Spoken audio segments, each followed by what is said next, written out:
Welcome back, Nick Lenz, Comic Corner Classics / Non-Classics. This is episode number 1597. Correct? Yeah, 15. Actually, no, not 15. 1595. Doubleshot number 1489. I have two Marvel trades. The first one to collect the issues that came out roughly about 5 years ago. This is Patsy Walker, A.K.A. Hellcat, Volume 2. Don't stop me, meow! Yes, I get the reason why the title says that, because you have Black Cat pulling her scarf thing that she's got. Now, in case you didn't read comics at this particular point in time, this also is something that a lot of readers hated, this idea of this happening. What is this? Black Cat being a crime boss. As far as I can tell, when Catwoman had with her, that got positive reception because Giovanni Valentine did a great job with it. This was done as a response to that. And the reception was negative. Really negative. By far, one of the most worst decisions that Marvel has done with the Black Cat. They started doing it in 2014, and they did it until about 2017. This went on for about 3 to 4 years. Now, I'm not really sure why they dragged this out for so long, but they did. She's only here for a quick 2-part guest star appearance, and that's it. She-Hulk is in here is actually for the first portion of this until we run into the Civil War II tie-in. Yes, there is a tie-in to Civil War II. Now, does it involve a Hellcat fighting anybody? No, not really per se. It's mostly her going to the Triskelion, thanks to, of course, to Miss America, where, of course, is America Chavez, the one who Marvel keeps bringing up constantly that she is a lesbian, and the fact she's a daughter of 2 lesbian moms. Yes, they keep constantly bringing this up in her ongoing book. That was one thing I was very irritated about. I don't know, I have not read the trade paperbacks for the America Chavez series, but I thought that was so irritating, being constantly reminded about that. Because I did point this out, though, for the Batwoman stuff. Was there any point that we had to be reminded every issue that Batwoman is a lesbian? No. We did not need that because DC does not treat the readers like they're freaking stupid. Like sometimes Marvel does occasionally do that. Now, I still love reading Marvel comics. I still love that. But Marvel has this really dumb intensity to occasionally, probably once in a while, they treat their readers like they're freaking stupid. Yes, but the American title, I will discuss that at a later date when I get hands on the trades. This book.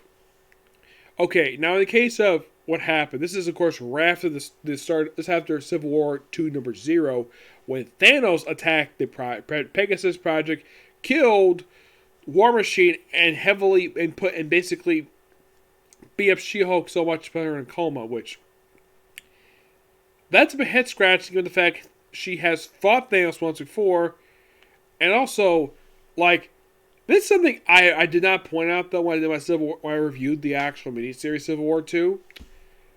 Okay, here's the thing. Number 1, Thanos has killed War Machine once before, but he came back. War Machine was kept dead for 2 years. Well, actually over a year. Yes, so we have Patsy Walker visiting She-Hulk, and apparently she kept in the restricted room. I'm like, why? Yeah, by far, this is something I don't think this is a stupid idea. Why would you restrict people from seeing She-Hulk? I mean, she's friends with a lot of people. And of course, right after that, She-Hulk is not sitting. I think she pops up toward the end of the series because She-Hulk does get out of her coma, where she becomes more muscular, her skin becomes gray, and that sets up her brief solo book that got canceled after about a year. Though she get a book again, so don't worry about that. And then, of course, right after that, as you can see in the cover, Jubilee joins the title as a supporting character, and she is here for the rest of the series. My guess is the reason why they included her in because She-Hulk was getting her own solo book, so stop having her appear in the Patsy Walker Hellcat book, despite the fact the book didn't last much longer after this. Yeah, in case you're curious though, this book actually goes to issue 12. The book managed to last 5 more issues after this, before ending. Yep. And we got like a little adventure. We also have, get this, Patsy's 2 ex-husbands show up, Mad Dog and Damian Hellstrom, and they get into a fight over Patsy, which is so hilarious. Like, I guess Patsy must feel basically, she probably loves this. The 2 guys who she was once married to are fighting over her, and to be manipulated by Hetty. Yes, Hetty, her former best friend. I gotta say, this actually is pretty good. Aside from the stupid thing with the whole thing with She-Hulk, this actually is pretty good. Now, I'm not blaming the writer of the book, Kate Lilith, for this. This is Dan Slott's fault, making Black Cat a crime boss. I blame him for that. I don't blame the writer for that. So, the writer was probably just told to do what she was told to do with the character. Yeah. This still is a pretty fun book, and it's a 9 out of 10. Also, we have a guest star appearance by Jessica Jones. Yeah, and is it just me, or is this a spoof on classic noir with Patsy acting like the femme fatale and Jessica Jones acting like the male PI, even though she's a woman? Alright, this next book is quite interesting, especially since there's actually a series of novels attached to this thing, and a book attached to IDW. This is Star Wars: The High Republic, written by Calvin Scott. I am not familiar with this writer, but in the case of this book,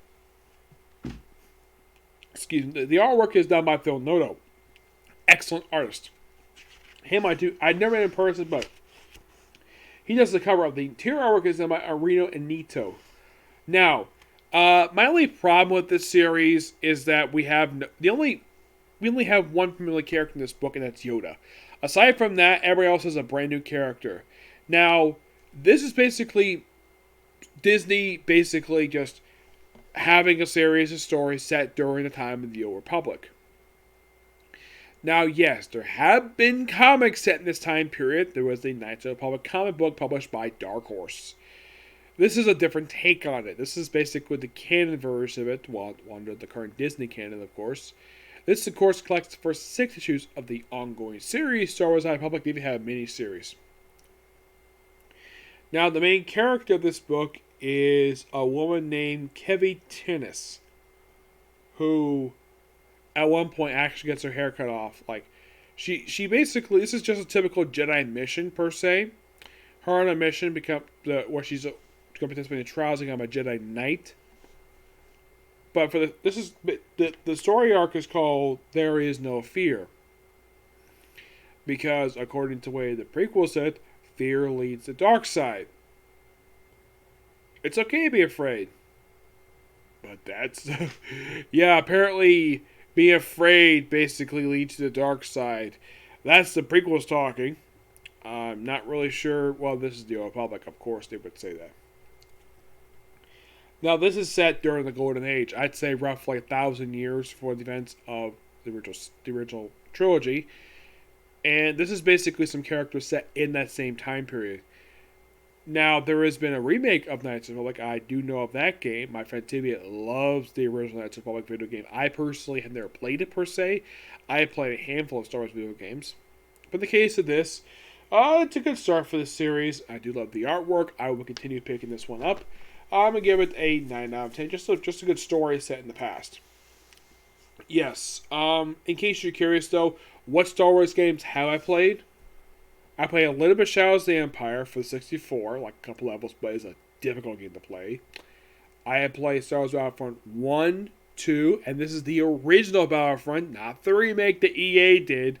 As a matter of fact, my cousin's kids, when I told them there was another series of Battlefront games, they had no idea because they were only familiar with the current generation video games.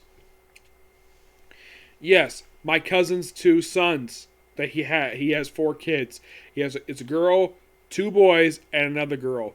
The youngest is a adorable little girl. I haven't seen him in a few years, but yes, they love playing the Star Wars Battlefront video game. When I told them about the one PS2, they had no idea it existed. Now, what other games have I played for Star Wars? I have played Lego Star Wars games. There's actually about 3 of them I played. There's actually 3 overall. There was the first game, which basically was a Lego adaptation of the prequel movies. There was the one based upon the original trilogy. There is also the complete saga, where, get this, you can actually play all 6 movies. At the time, 6 movies. Now, I played a little bit of the current, there's Lego games set during the current trilogy that just wrapped up a couple years ago. So, there's that. There's a third game of the series. Yes, that is actually a game that's actually, get this, not an adaptation of the movies. Not necessarily, no. This game is an adaptation of the Star Wars The Clone Wars CGI series. Well, the first 2 seasons of the show and the movie that sparked the series, which, that's interesting. And mostly you can just play characters who actually appeared in the show, which, that was fine. Did not have a problem with that at all. It's a really fun game to play. And aside from that, oh yes, I have also played the 2 video games that there's a lot of people love these games aside from Knights of the Republic, and that's The Force Unleashed. These 2 games are fantastic. I loved playing them. I played the first game for the PS2, and the second game I played for the Wii. Now, these games are just pure fun to play. Yes, I just love playing these games. They're just pure fun. You play as the original character Starkiller, which, yes, the Starkiller base that appeared in The Force Awakens is named after that character as an Easter egg, but the character himself is not canon. I have played the games; they're really good. But have I played Knights of the Republic? No, I have never played it. Okay. Now, aside from these comic books, there's also a series of novels. The first one done by Charles Shaw. All my coworkers read it. I have not read it yet because I have a lot of other stuff to read, so I don't have time to read much of novels much anymore. I have light novels I read, but regular novels, I don't have much time to read those much anymore because I read a bunch of other stuff. But yeah, in the case of this book here, it's good. I do recommend it, mainly people who are fans of the Old Republic series. They might actually enjoy this because it's during that time period. Okay, so that's a particular view. I probably have time to do one more video tonight and review the first 2 episodes of Restaurant in the World. Yep, next video. Bye.